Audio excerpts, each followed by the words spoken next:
paz do Senhor, que bênção! Já estamos na lição de número 7 e como temos aprendido com a palavra de Deus. E como o Espírito Santo tem falado com a igreja da atualidade. Está um trimestre maravilhoso, não está diferente do último trimestre de 2023. O Senhor tem falado conosco. É tempo de despertamento da igreja local, da igreja invisível e da igreja no seu geral. É um despertamento para a minha vida e para a sua vida também. Sabemos que Jesus breve voltará. Os sinais, os acontecimentos, tudo indica para isso. Então esta lição é um alerta para cada um de nós. Estejamos apercebidos, né? Devemos estar percebendo os sinais que estão acontecendo e nos despertar espiritualmente. Para você que está aqui pela primeira vez, sou Jane Martins de Souza, professora, superintendente de escola bíblica dominical. É uma satisfação muito grande ter você aqui semanalmente. Para você que está aqui pela primeira vez, sejam todos bem-vindos. Espero que goste, que esse subsídio possa ajudar você como professor de EBD, também como pessoa e para o nosso crescimento espiritual. Hoje, na lição de número 7, falaremos sobre o ministério da igreja e o texto que foi tomado por base para tratarmos deste assunto está em Efésios capítulo 4, a partir do versículo 11 até o versículo 16. Já quero, desde já, o meu agradecimento a todos vocês pelo carinho, pelos comentários, que Deus continue te abençoando grandemente. O conceito da palavra ministério, ele deve ser bem entendido por todos nós. Muitos líderes desconhecem a essência da palavra ministério e não sabem diferenciar entre cargo e função. Ministério é cargo, função, ofício. E a principal característica do ministério cristão é o serviço. Jesus Cristo é o nosso maior exemplo de ministério ou serviço. Ele mesmo afirmou que não veio aqui para ser servido, e sim para servir. Infelizmente, muitos líderes sentem-se como reis em igrejas e membros como súditos deles para servi-los e não para servir a igreja de Cristo. Mandam como se a igreja fosse sua empresa e os cristãos como se fossem seus empregados. Jesus afirmou que quem quiser ser grande deve servir a todos. Alguns dizem como se desconhecem o significado da palavra. Entre aspas, eu sou ministro do Evangelho. O que ele está dizendo? Entre aspas, sou servo do Evangelho, sou servo de Cristo e sou servo da igreja. É isso que quer dizer ser ministro do Evangelho. Qual a sua função do ministro da igreja? Quanto à igreja, a sua função é pastoreá-la, ministrando com fidelidade a palavra de Deus e assistindo-as em todas as suas essências. Quanto ao mundo, proclamar o Evangelho de Cristo e cumprir todos os itens da grande comissão. Dons ministeriais é um presente, uma dádiva de Deus aos vocacionados, mais cargo e serviço. É uma capacitação extraordinária dada por Jesus através do Espírito Santo e que está à disposição da igreja, visando o pleno desempenho do ministério.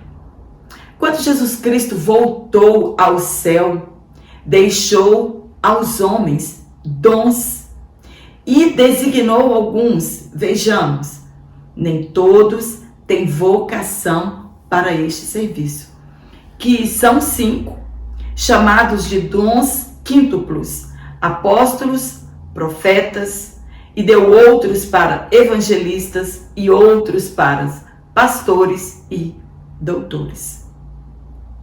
Quando Jesus deu dons para a igreja, o único objetivo é a edificação e promover a maturidade dos seus membros. Muitos se fazem pastores, outros são chamados por apadrinhamento. E a igreja, que é um organismo vivo, vai morrendo aos poucos, pois os objetivos propostos por Cristo não são alcançados por estes falsos ministros do Evangelho. Quanto a exercer o sacerdócio universal, todos somos chamados.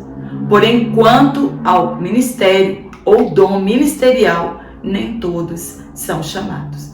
Jesus escolheu pessoas específicas para edificar a igreja por meio dos dons espirituais. E há cargos que as mulheres não foram vocacionadas para exercer. Mas aqui não é o caso e não trataremos disso nessa aula.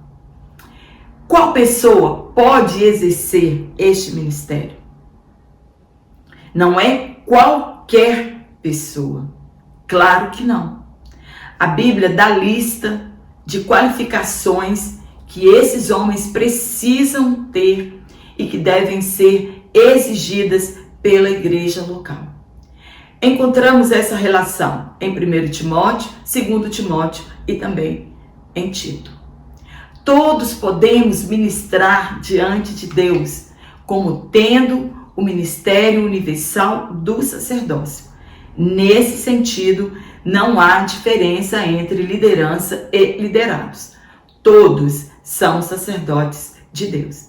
Entretanto, Deus escolheu pessoas específicas para ofícios e funções específicas para servir a igreja e aperfeiçoar os santos.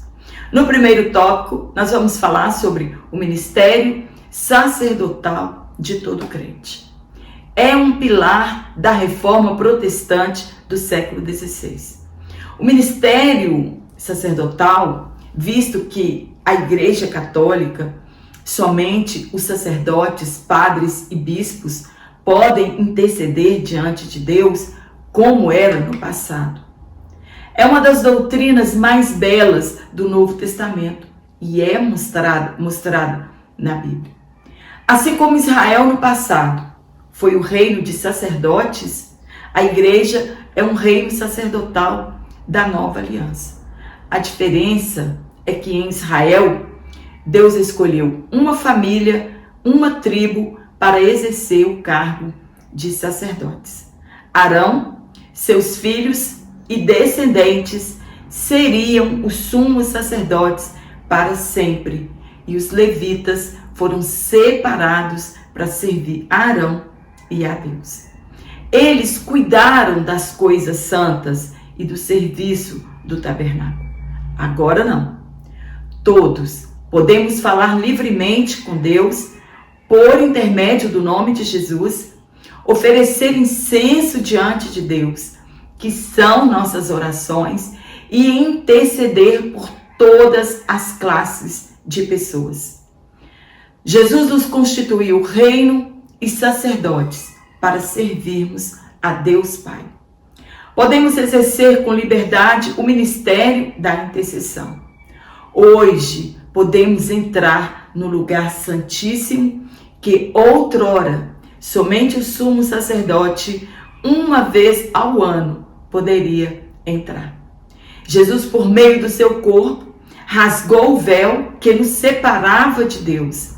E hoje, com o rosto descoberto, podemos livremente, sem medo de morrer, interceder junto a Deus. Vejamos, a prática do sacerdócio, ela é mais antiga do que podemos imaginar. Veio muito antes da lei dada a Moisés.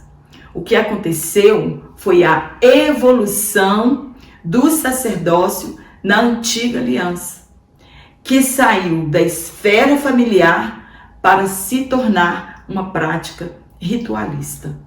Quando surgiu a necessidade de oferecer sacrifícios, os cabeças das famílias eram seus próprios sacerdotes.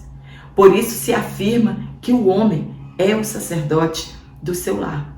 Está sobre os seus ombros a responsabilidade de levar sua família a Cristo e conduzir a adoração. Caim e Abel ofereciam sacrifícios a Deus. Se bem da verdade, Deus não aceita qualquer tipo de sacrifício. Sempre foi a real intenção do nosso coração o motivo de Deus aceitar ou recusar os nossos sacrifícios. Jó também, ele oferecia sacrifícios a Deus em favor de cada um dos seus filhos, caso tivessem pecado bem lá no fundo do seu íntimo. Na era dos patriarcas não foi diferente.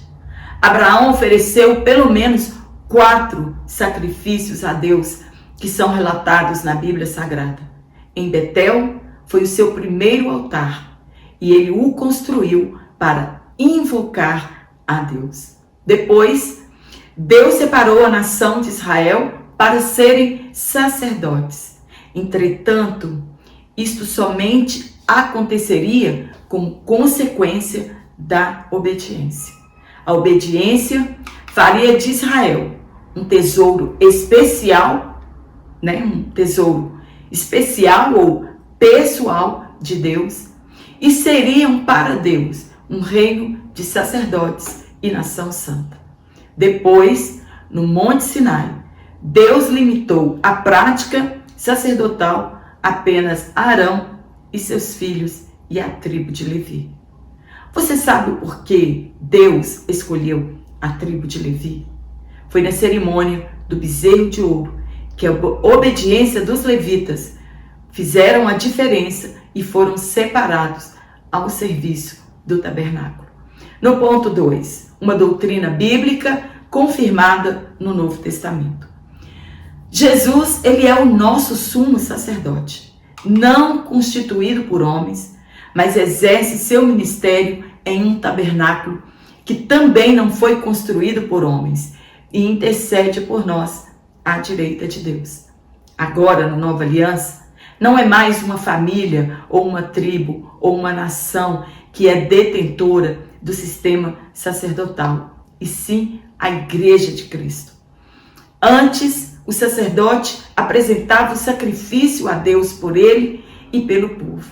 Já na nova aliança, cada um de nós somos o sacrifício vivo oferecido a Deus em novidade de vida. Uma vida transformada com uma nova natureza.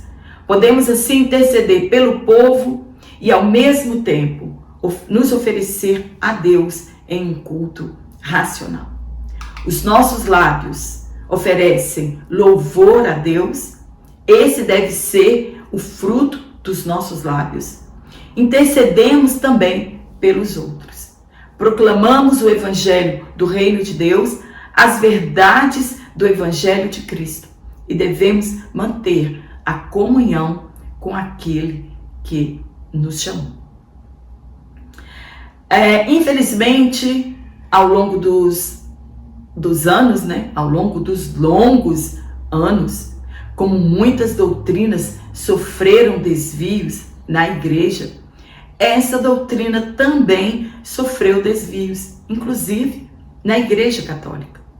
Somente ao padre cabe a função de intercessor. O que era para ser para todo cristão foi eletizado pelos clérigos católicos, cujo Papa está no topo da hierarquia católica. Como exemplo está a confissão auricular, na qual um fiel confessa com um clérigo. Isso é o oposto do que a Bíblia nos ensina. Podemos confessar as nossas falhas diretamente a Deus e também a qualquer outro cristão. Claro que pecados que ferem o corpo de Cristo devem ser confessados diante da igreja e sofrerem a disciplina necessária para servir de exemplo aos demais. Infelizmente, muitos pecados de pessoas que se consideram grandes, entre aspas, são jogados para debaixo do tapete. O mormonismo também se consideram como únicos sacerdotes. Nossas orações chegam diante de Deus como incenso suave, como cheiro agradável a Deus.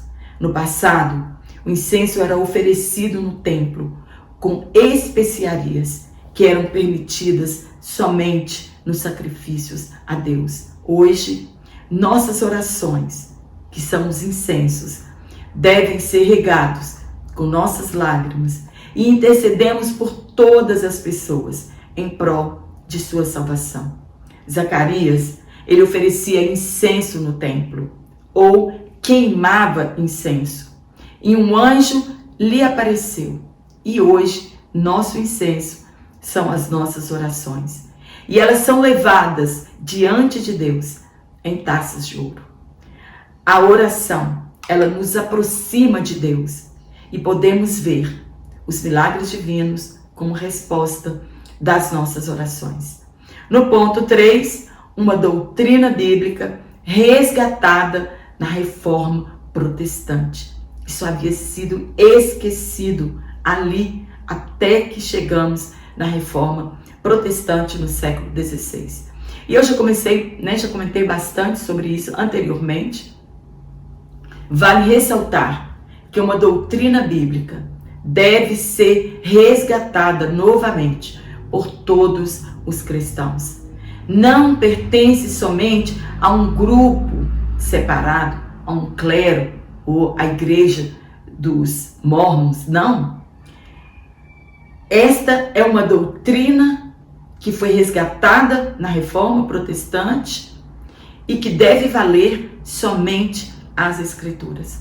E se é uma doutrina bíblica registrada na Bíblia Sagrada, ela deve sim ser resgatada. E é uma honra para nós sermos sacerdotes do Altíssimo. No tópico 2, nós vamos falar sobre a estrutura ministerial do Novo Testamento. Lembrando que eu vou deixar aqui na descrição deste vídeo o link do meu WhatsApp e também o link do meu Instagram nas minhas redes sociais. Se você quiser me seguir por lá, será uma grande satisfação. Você entra em contato comigo se você quiser receber este PDF exatamente como eu leciono aqui pelo seu WhatsApp. E vou deixar um banner aqui também. Estrutura é organização, disposição e ordem dos elementos que compõem um corpo, aqui no caso, a igreja. Estrutura é o que dá sustentação a alguma coisa, é o arcabouço de algum projeto. Primeiro ponto, o ministério quíntuplo. Já falei um pouquinho também na introdução. Isso se diz deles por serem 5 os dons ministeriais encontrados em Efésios 4 e 11. No primeiro e no segundo ponto, nós vamos falar sobre apóstolos e profetas. Vou trazer tudo aqui em um único resumo. Há quem afirme que estes dons, apóstolos e profetas, nesses dons ministeriais, foram somente para a igreja primitiva. Pois uma das exigências para se escolher o outro apóstolo que substituiria Judas Iscariotes é que ele fosse testemunha ocular dos milagres de Jesus e tivesse estado com ele até a sua ressurreição. E para muitos, hoje existe somente o dom como da profecia, como dom, né? Pois a profecia maior é a palavra de Deus. Então, não existe mais hoje profetas, e sim o dom de profecia. Profeta no Novo Testamento, ele exortava e consolava e trazia revelação do futuro. Evangelistas, pastores e mestres são os dons que as igrejas possuem na atualidade. Tudo para edificação e maturidade da igreja. Não é um ofício destituído de função. Não são meros cargos eclesiásticos. Por isso é a chamada divina. O que vale mesmo é a chamada divina. Não é dado aos homens esses cargos como recompensa, mas sim por vocação. Há uma responsabilidade por detrás desses cargos e todos prestarão a Deus contas como exerceram a sua função ministerial.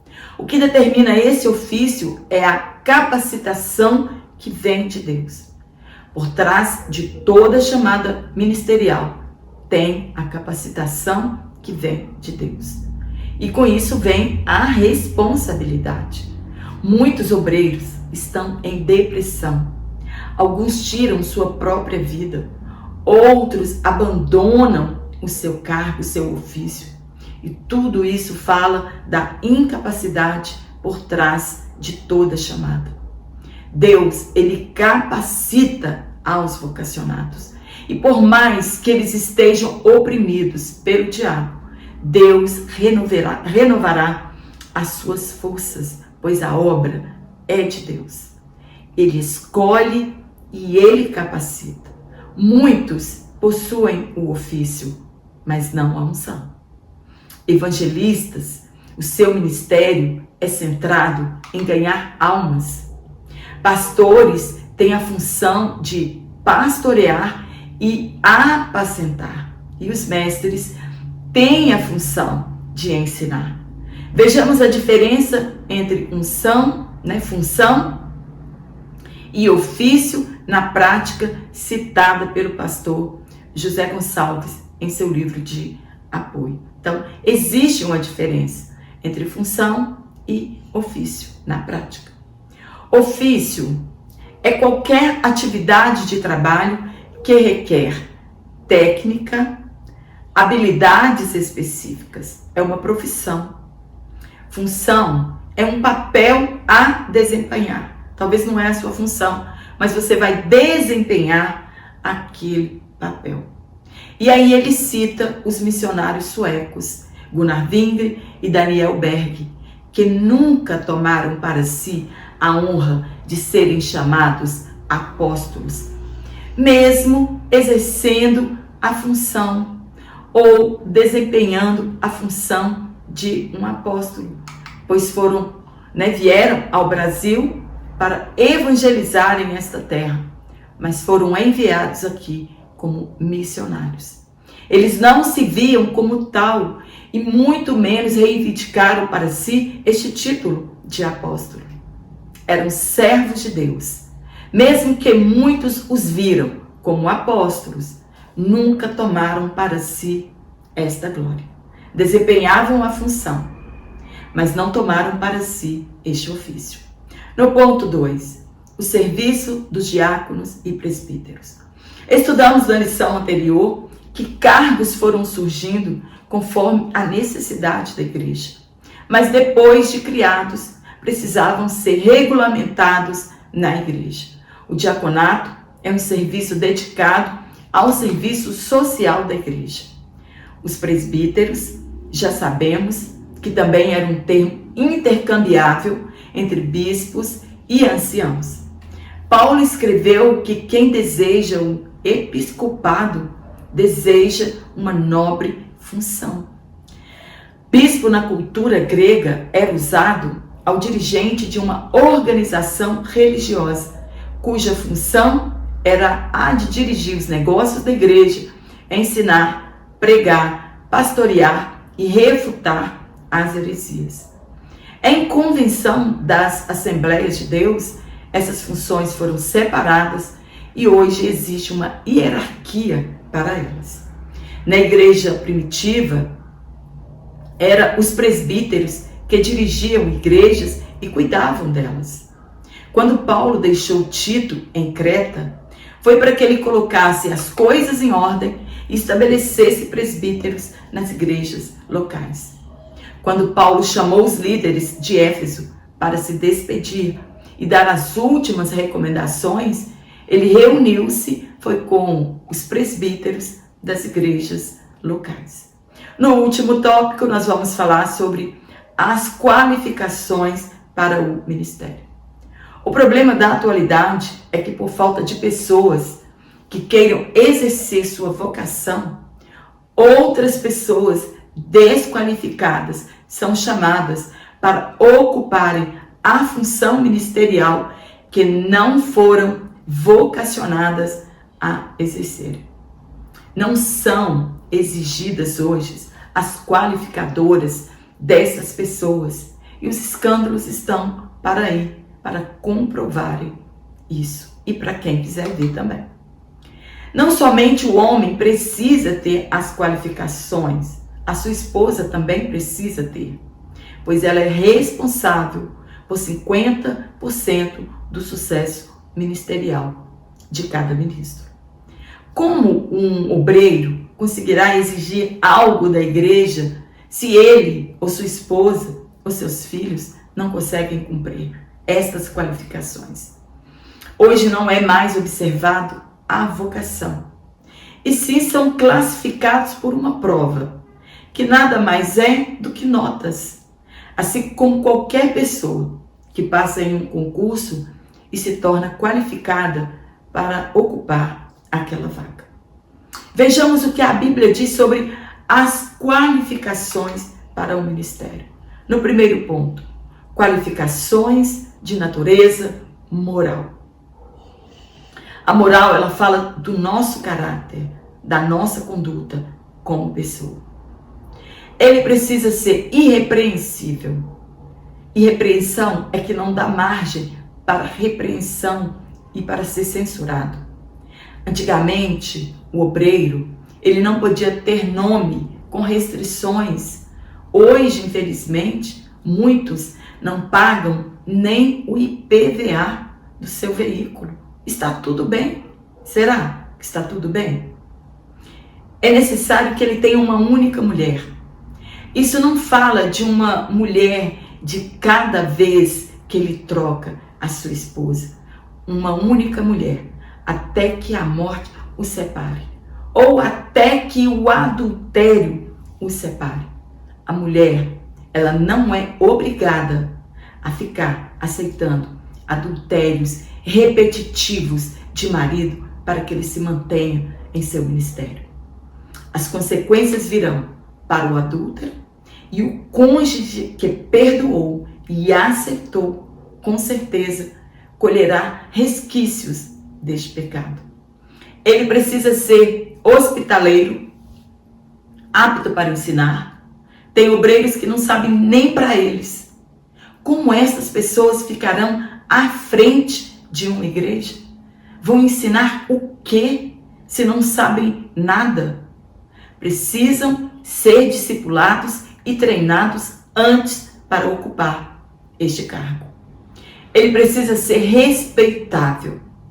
Isso fala de respeitar as pessoas, respeitar seus filhos, respeitar suas esposas, respeitar as jovens da igreja e as mulheres. Ele precisa ser amável. O que tem de obreiros grosseiros, misericórdia. Ele precisa ser pacífico, não violento. E os obreiros que são violentos com suas esposas, não propriamente fisicamente, mas de palavras e atitudes, são violentos com os filhos e com seus pais. Ele não pode ser apegado ao dinheiro. Infelizmente, muitos aceitam o cargo para enriquecer ilicitamente, e que tenham o respeito dos seus filhos. Eles não precisam ser necessariamente crentes, como acontece muito hoje, mas esses filhos precisam respeitar seus pais como cristãos. Hoje existem obreiros que quem governa seus lares são os filhos descrentes, e sua casa nada se parece com a casa de um homem de Deus. Filhos sujeitos a ele com toda a dignidade, isto é, ter a qualidade moral que infunde respeito, honra e autoridade. ele não pode ser neófito, ele não pode ser um novo convertido, não vai dar certo. Pode trazer escândalo para a igreja e para o corpo de Cristo. E ele precisa do testemunho dos de fora. E isso importa muito. O que as pessoas dizem a respeito dele? O que os filhos dizem? O que a esposa diz? O que os vizinhos dizem? O que o comércio local diz a respeito dele? O que a família e o que os membros da igreja local dizem a respeito dele? A Bíblia não está tratando aqui de ausência de pecados, pois todos nós pecamos e podemos nos arrepender de nossos pecados, mas fala em ter uma vida ilibada. No ponto 2, qualificações de natureza social. Um obreiro arrogante, misericórdia. Soberbo, nem se fala. Os que agem assim se esquecem que a igreja não é dele. Ele não manda na igreja. A igreja é de Cristo e ele está ali para servir. Não pode ser de difícil convívio que as pessoas tenham medo até de expor a sua opinião na igreja. Age de forma descontrolada, é iracundo, temperamento colérico, não pensa antes de agir ou de responder às pessoas. Isso desqualifica qualquer obreiro. E se persistirem, haverá evasão em massa da igreja local. Terceiro ponto, qualificações para o ministério. Tudo isso foi falado anteriormente como qualificações morais e sociais. São exigidos daqueles que aspiram a fazer parte do ministério da Igreja de Cristo. Se assim não for, tais pessoas, elas não serão adequadas para serem ministros na casa de Deus. Amém? Espero ter te ajudado com este comentário. Que você tenha uma excelente aula. Quero mandar um abraço para você que está aqui semanalmente. Você que tem comentado nas minhas aulas, muito obrigado. Você que tem falado de onde você é, muito obrigado. Isso ajuda o meu canal a crescer. Quero agradecer pelas orações, pelo carinho de todos vocês, pelas dicas. E quero também mandar um abraço aqui para as pessoas que me pediram que lhes mandasse um abraço em particular. Temos aqui o presbítero Luiz Araújo e sua esposa Zulene, na AD Belém, em Santa Bárbara do Oeste, em São Paulo, e também para a irmã Divinalva, em Riachão, no Maranhão. Um forte abraço a todos vocês, e algumas pessoas me pediram a indicação de um campo missionário transcultural para que pudesse contribuir, já que a sua igreja local não faz esse tipo de trabalho. Eu vou deixar aqui na descrição da minha aula também um projeto, da igreja na África, lá em Guiné-Bissau. É uma família maravilhosa que está lá há 12 anos. Estiveram essa semana em nossa igreja contando os testemunhos, os milagres e a grande obra que Deus tem feito ali na África, de milhares de pessoas que estão se convertendo ao Evangelho de Cristo. Então, se você sentir no seu coração desejo de contribuir com esta obra, eu vou deixar aqui na descrição da minha aula, como você faz para conhecer a página deles no Facebook, para conhecer a história dessa família maravilhosa e como que você faz também para contribuir com a obra missionária transcultural. Um forte abraço a todos vocês e eu te espero aqui na nossa próxima aula, se Deus assim nos permitir, então.